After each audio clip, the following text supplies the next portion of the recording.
economic development budget line item, I think. But you can have each museum could have a tour on it. Owl's Woods could have a tour on it. The dry stone wall fences could have a tour on it. You can add on to these products, and you can have so many sites. For I think the price range I looked at about a year ago was around $3,000 a year, which is compared to printing documents.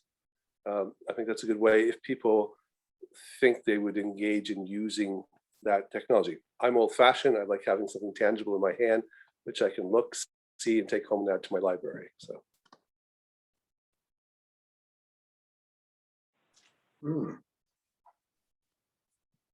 Any further comments or questions? Well, it's Barb tuning in here. Yeah.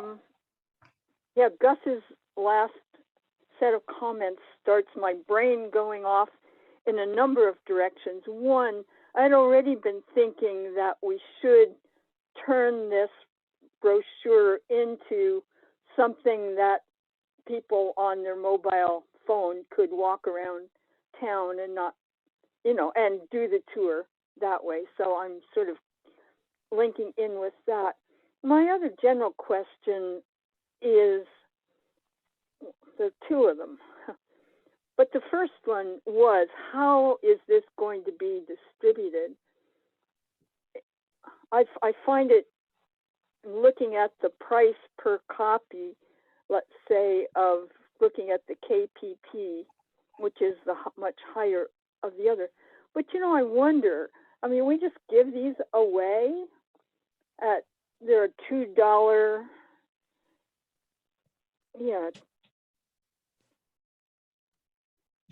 at 40 pages, they're like a $2 item. I'm just wondering. That seems, I don't know, I'm penny pinching, but it makes you think, or made me think, and that was not including the tax.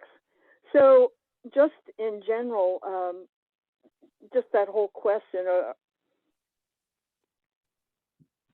the value of what we feel like we are going to give away. We're connecting into Gus's online tour program. We would spend about the same, let's say $3,000, but have something that we would not run out of, because the tour in its electronic form would be continually refreshing and usable. Anyway, it's just an interesting coming together what Gus was thinking about and what I was thinking about. Also, I realized that the way we're talking about this right now, the same paperweight that is being used for the interior pages is also being used for the cover. I'm wondering how that will hold up in use. Usually you think of a little brochure passport, it's going to have 40 pages, 38 pages inside. Does it need a more substantial cover weight? Anyway, just two thoughts. And I agree, I don't think anybody's going to be out touring this summer, so the pressure to get them distributed.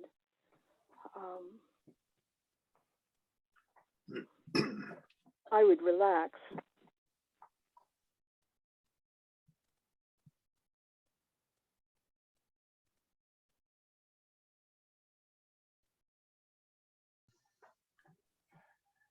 So what does the committee essentially want to do with the report then? And how staff are asking or recommending direction to them? Gus, you had the most coherent thoughts on maybe how we want to proceed with that. How would you propose to suggest some direction? I guess one question may answer or determine the route to take. are we okay? Well, the candidate committee does that. They ask for money in order to sponsor things. If we were to target at a larger amount, like $500 above corporate entities within the community, if we pursued that, that would look at, the more we print, the cheaper it's going to be if we use a physical hard copy, which I think it's important still to have those. Well, they may not get used this year, but I think it's important. So if that's the case, I'd like us to be able to make the motion that the committee investigate financial donors to supplement the printing of the tour.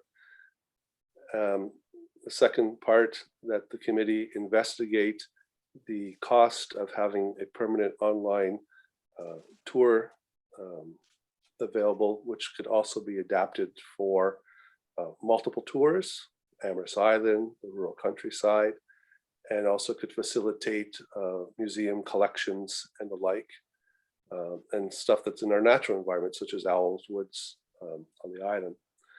So I guess that's the two-prong approach. When we have the answers to those two questions, then the actual distribution we can look at a little later on.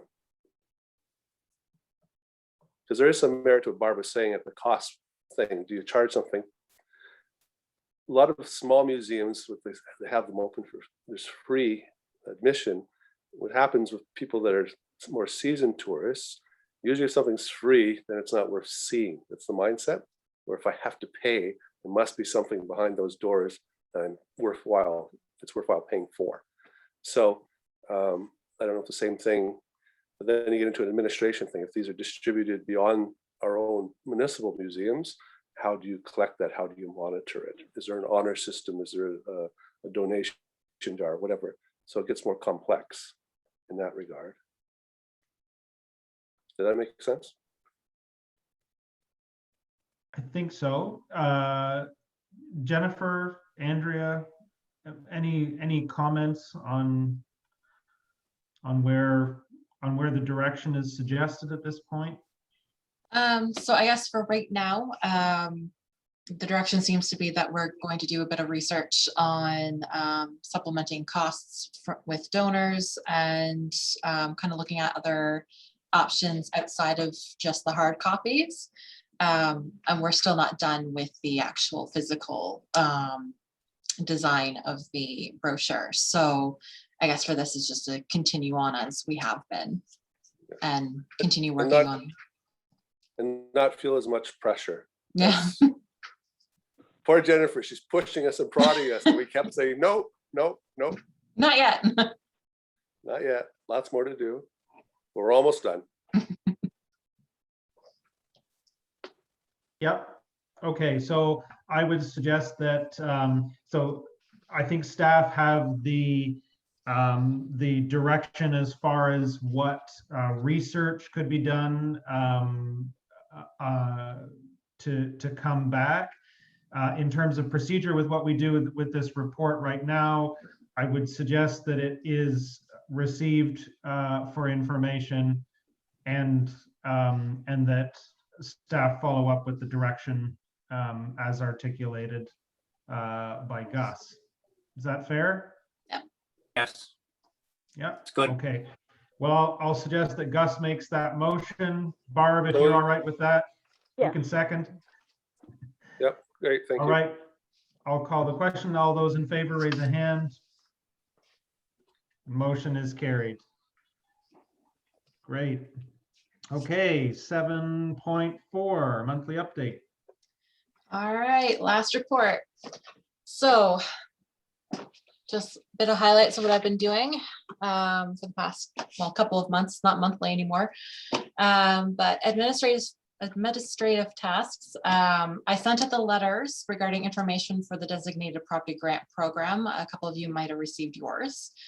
So they were sent out on April the 9th to the owners of designated property in Loyalist Township. Though due to the requirement that heritage permits must be included with the designated property application, we were thinking that it might be beneficial to the designated property owners to change the wording surrounding the deadline for submissions of grant applications in the actual grant guideline. Currently, it states that the submission dates for all grant guideline or grant program applications are listed for the third Friday of May. So that's May 21st this year. And the date won't always allow the property owner enough time to get the required information together to apply. So there may be some issues with having someone come in, take a look at whatever work they're thinking of having done, getting some estimates finished to be included in the permit application.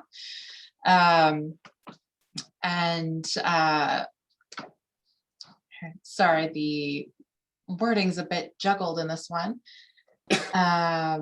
So we were suggesting that we change the wording from the third Friday in May to applications are accepted yearly in the second quarter of each year. It's a little bit more open, and then each year the committee would decide what specific date. So if there is the budget is pushed back, it's not approved right away and it's pushed back a couple more weeks or a couple more weeks after that, or if there's another issue with COVID-19, having the wording changed would be a bit more adaptable for both the committee and the designated property owners in order to get enough information together to submit a grant application. And with that in mind, we were thinking that it might be beneficial again for this year for the grant, for any applicants, to change the submission date for grant applications for this year. And a second letter could be sent out to the property owners to let them know that the date has changed from May 21st to whatever date the committee decides for this year, to give them a little bit more time.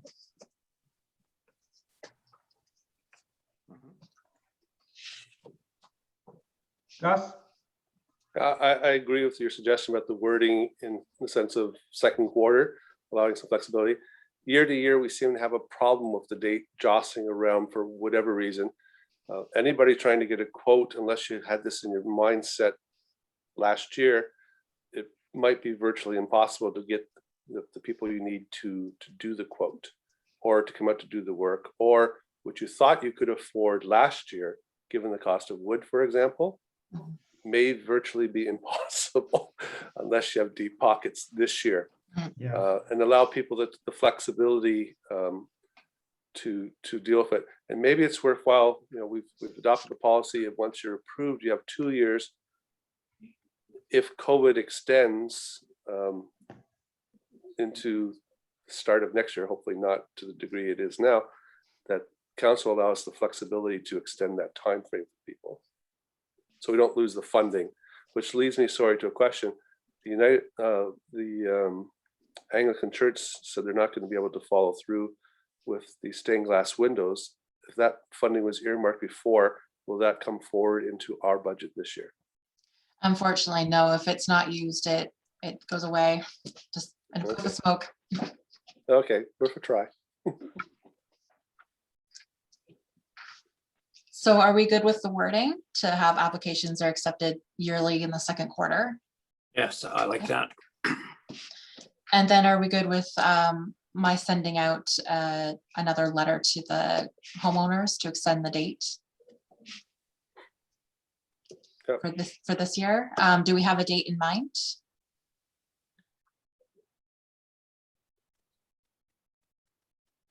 Maybe end of The June? second quarter goes to the end of June, right? Mhm. Yeah. So, I mean, if they get their application in within that second quarter, would they not be safe? Do we have to have a specific other date? I could say grant applications must be submitted by June and whatever the last business day is in June. Right. Yeah, before Canada Day. And emphasizing that, again, when you do that letter, the need for the heritage permit in advance, given our timeframes between meetings. And just to add, just so everybody's aware, because the grant guidelines is now a council approved document, we will have to take a quick report to council just to put that in, because we do have a very specified date. So I think what we'd be aiming to do is to get a report done very quickly, because they're due this week, to go on the next council agenda so that we can send letters out. Right. Good. All right, so if we're good with the letters, I can move on to the next item on the monthly updates. So projects, main project I've been working on is the brochure. That kind of takes over everything a little bit. So just designing the map, doing changes here and there to the little designs and other graphic elements that are on it. I've been using Adobe Illustrator and Adobe Photoshop, then putting everything in together in Adobe InDesign. So Adobe. And the booklet format, I don't know if I mentioned this, but was in the report. It's 4x6, so pretty small. The reason for that was just so that would be easy to put away. So that was my projects. Had a lot of correspondence over the last little bit. I was in contact with the subcommittee doing work on the brochure. We're mostly speaking over email. That's easier to send information back and forth. Was in contact with KP Printing and Gilmore Reproductions to get estimates for costs as well as the graphic design costs. Was in contact with Gorey Group to get those estimates for the plaque mounts and received those pretty fast. I did send an email to the easement program officer of the Ontario Heritage Trust. A while back, the committee asked if they could speak or meet with someone from the trust. And unfortunately, the individual that was willing to meet with us, she actually got a temporary position somewhere else. So she will no longer be able to meet with us. And I did speak with her manager, and unfortunately that is off the books for now. I can ask again at another point. But for now, it's unfortunately not happening. I did manage to get into contact with staff from MTO, as I mentioned, regarding the Parkway Gate. So we're just waiting on a letter from them. It apparently has to go through several approval processes before it gets sent in the mail. And I'm not sure how fast our mail is right now. So once we receive that, I will send out the information. And then Douglas Noyles from the St. John's Anglican Church, he contacted me after he received the reminder letter that I had sent out regarding his designated property grant that he received in 2019. And unfortunately, the project for the restoration of the stained glass windows had to be canceled. And as a result, the previously allocated grant funds will no longer be used for the stained glass windows. And that is it.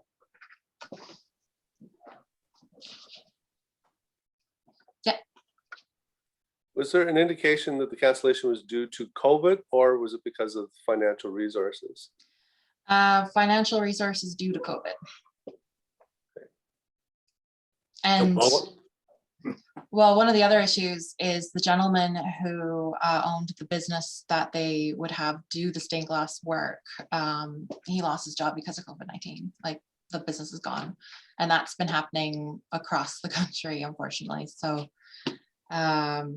some people that I've looked up to see if they're still in business, for if anyone has had questions about where to go, who to look for, and they're not there anymore. So that's also going to be an issue.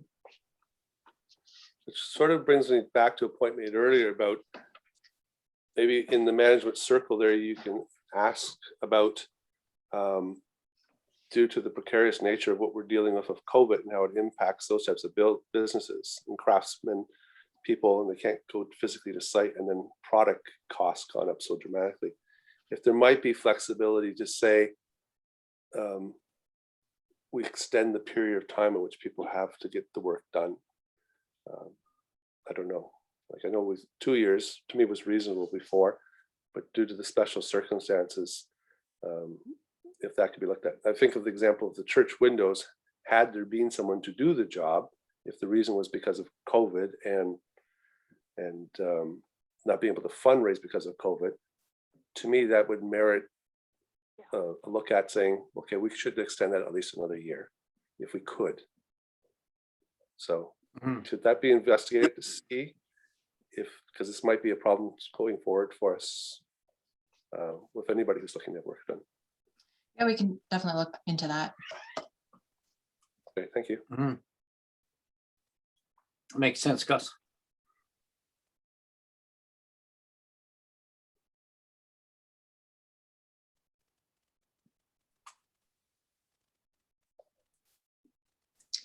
All right, so that was it for reports. Sorry, my cat's talking in the background. I don't know if you can hear her.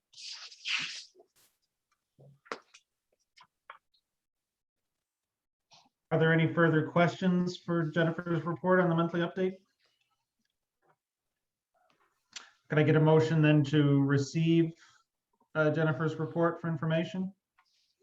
Gus, seconded by Barb. Thank you. All those in favor, raise a hand. Motion is carried.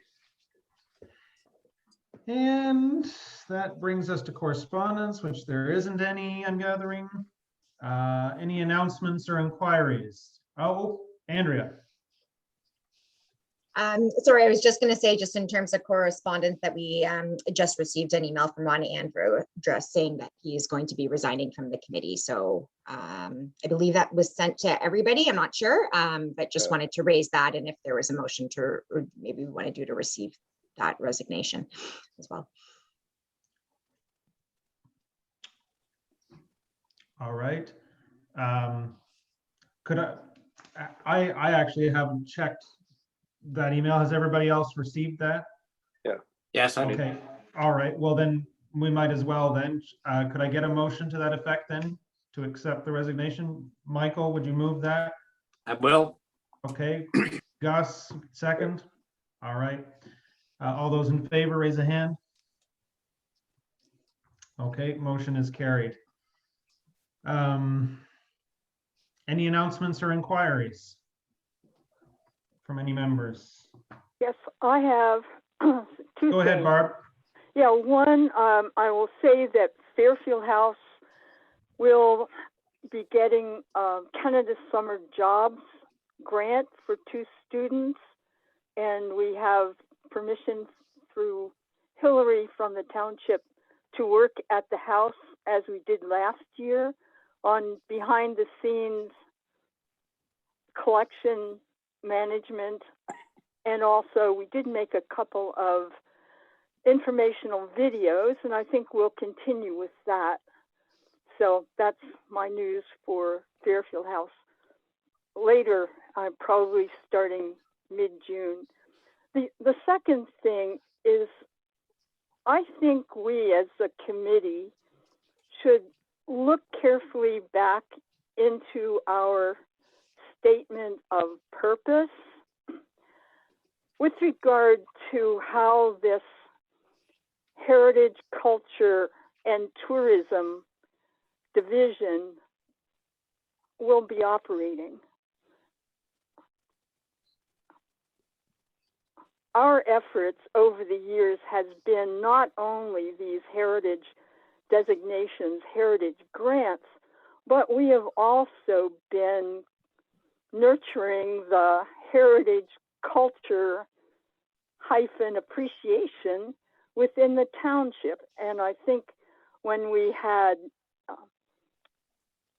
speakers, we're doing the brochure, that we are very much involved in what this new division is going to suddenly also being involved in. And I think it should become clear that exactly what this Heritage Committee's scope of activity and interest has been, and I would expect it to continue to be strong, supporting heritage and culture. Period. So how we do this, I just think we should get our our story lined up so that it's not as though nobody has been dealing with heritage and culture in this township. Mhm. I know we have a statement of purpose somewhere because I found it a couple of years ago. And obviously at one point our budget was starting to be thought in terms of a variety of areas of function. And anyway, I leave it for us to get our thoughts together.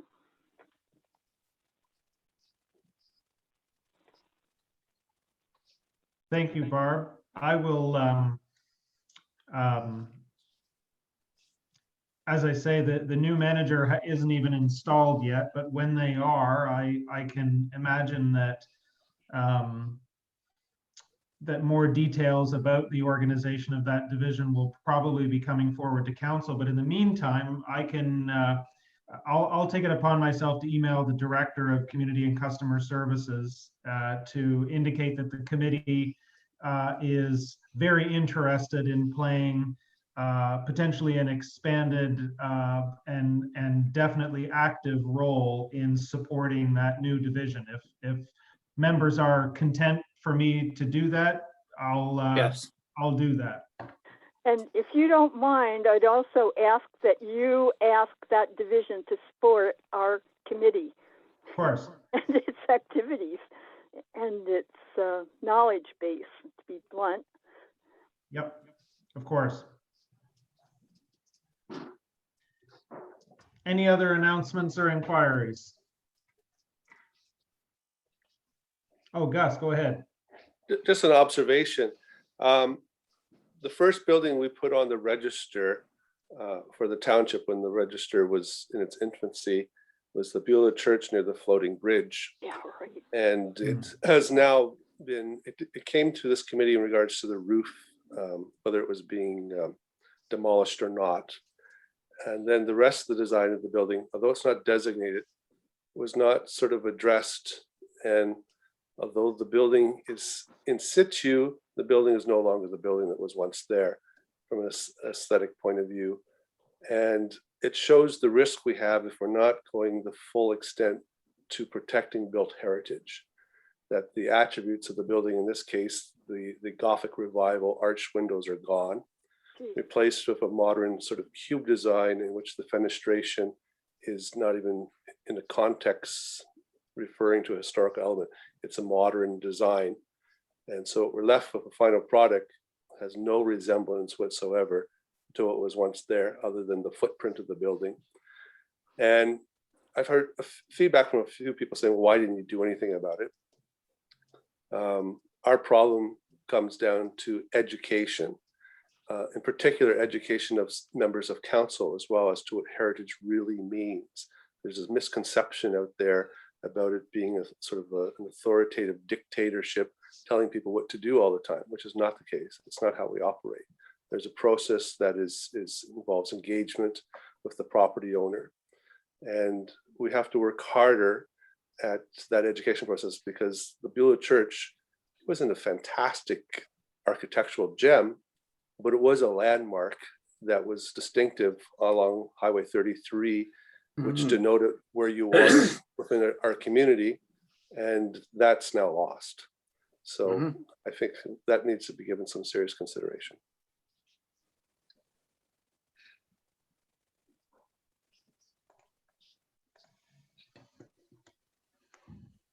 Point well taken, Gus. Any other announcements or inquiries?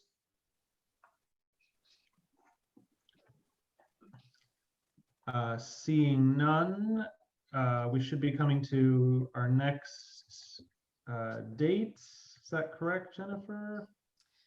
We've just been making those dates as they come. As we go, yeah, Yeah. exactly. Yeah.